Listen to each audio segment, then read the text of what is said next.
हिमाचल प्रदेश विधानसभा का बजट सत्र आज समाप्त हो गया, जिसमें 15 बैठकें आयोजित की गई। सत्र में 572 तारांकित और 196 अतारांकित प्रश्न चर्चा में आए। नियम 46 और 61 के तहत भी 3-3 विषय सदन में आए। नियम 62 के तहत 10 विषय चर्चा में लाए गए। नियम 130 के तहत 14 विषय आए, लेकिन इन पर चर्चा नहीं हुई। नियम 101 के तहत 7 विषय सदन में लाए गए, जबकि नियम 324 के एक विषय चर्चा में आया। जानते हैं बजट का आखिरी दिन था बजट सेशन का, और इस सत्र में निर्धारित 16 बैठकें थी, लेकिन होली के अवकाश के बाद एक दिन का सत्र जो था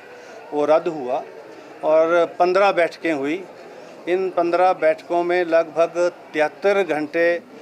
सदन की कार्रवाई हुई। सदन का जो निश्चित समय है 5 बजे, उससे ज़्यादा भी सदन को 3-4 मरतबा बढ़ाया गया, और उत्पादकता जो है, प्रोडक्टिविटी जो है हिमाचल विधानसभा की 110% बजट सत्र की रही है,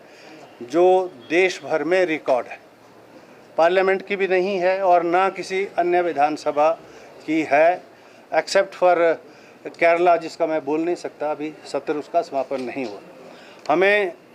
प्रश्नों के माध्यम से,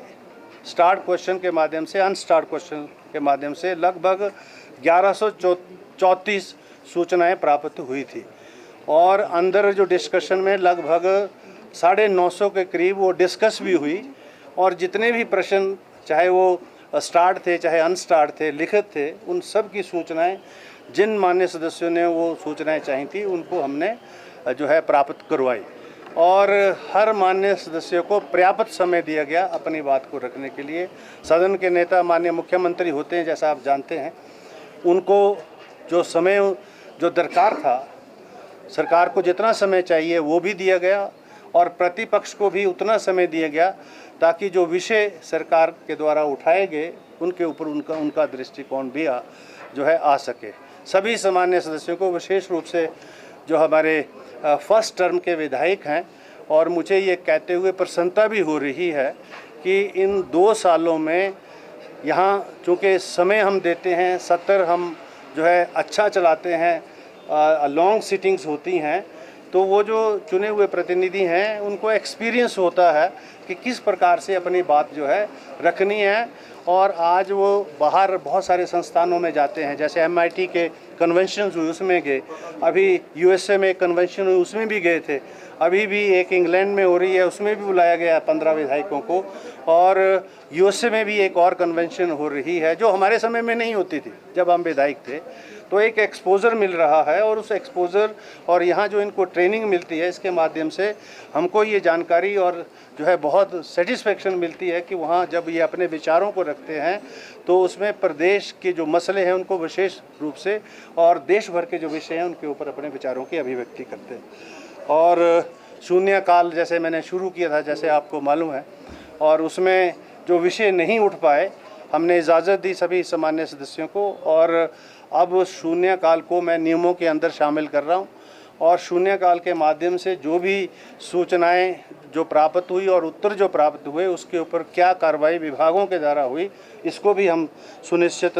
हम करेंगे। और आप सबका भी बहुत बहुत आभार है, क्योंकि आप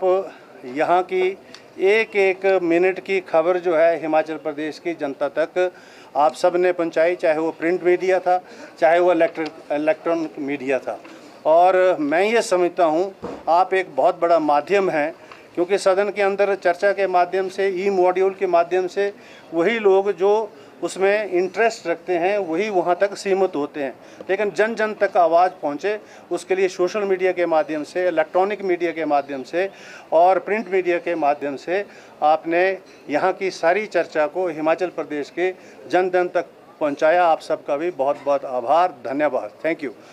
भी आपको पता है बहुत महत्वपूर्ण जो बिल हैं वो पास हुए, जैसे नशा निवारण के ऊपर है, आप चिट्टे के ऊपर है, राजस्व रेवेन्यू में है, और लगभग 8-9 बिल जो है अभी पिछले 2 दिनों में पास हुए। 3 मंत्रियों, विधायकों और विधानसभा अध्यक्ष और उनका वेतन भत्तों के ऊपर भी जो है वो जो बढ़ोतरी थी, जो दरकार थी, उसके भी जो है बिल पारित हुए हैं अभी। और हमने ये भी चाहा है कि मीडिया के लिए भी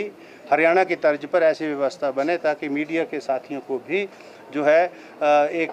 सामाजिक सुरक्षा के रूप में, पेंशन के रूप में जो है उनकी इमदाद हो सके। Thank you very much. Shimla से कैमरामैन युगमार्ग टीवी।